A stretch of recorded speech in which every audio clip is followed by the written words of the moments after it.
Australia में एक ऐसा फूल खिला है जिसकी बू को बर्दाश्त करना किसी के बस की बात नहीं। ये फूल 7 से 10 साल में एक बार खिलता है और खिलने के 48 घंटे बाद मुरझा जाता है। एडलेड नबाताती बाग में टाइटन अरोम नामी फूल खिलता है जो ऐसी खौफनाक बू खारिज करता है जो मुतादिद किलोमीटर दूर तक जाकर मक्खियों और दीगर कीड़ों को अपनी जानिब खींचती है।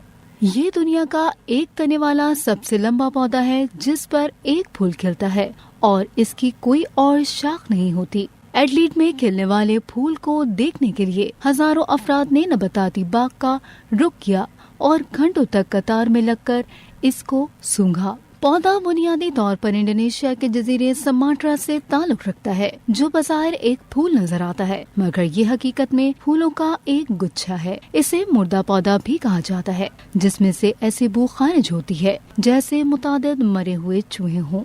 इस फूल का वजन 150 किलोग्राम तक हो सकता है। इंडोनेशिया में बरसाती जंगलात को काटने की वजह से इस तरह के फूलों की बका को खतरा लाहिक हो गया है और इन्हें 2018 में मादूमी के खतरे से 2-4 पौधों की फहरिस्त में शामिल किया गया है। इंडोनेशिया ने इस पौधे को बचाने के लिए बीजों को मुख्तलिफ ममालिक के नबाताती बागात में भेजा। एडलीड के नबाताती बाग के मुंतजिम मैट क्वाल्टर ने बताया कि हमारे यहाँ लगे ऐसे फूलों में सबसे बड़े फूल का वजन 75 किलोग्राम हो चुका है और इसकी लंबाई 2.6 मीटर है। उन्होंने बताया कि खिलने के बाद एक हफ्ते के अंदर ये पौधा गिर जाता है जिसके बाद ज़ेरे ज़मीन जड़ें 1 साल तक ख्वाबीदा रहती हैं और फिर एक पत्ते की शक्ल में उभरना शुरू होती हैं।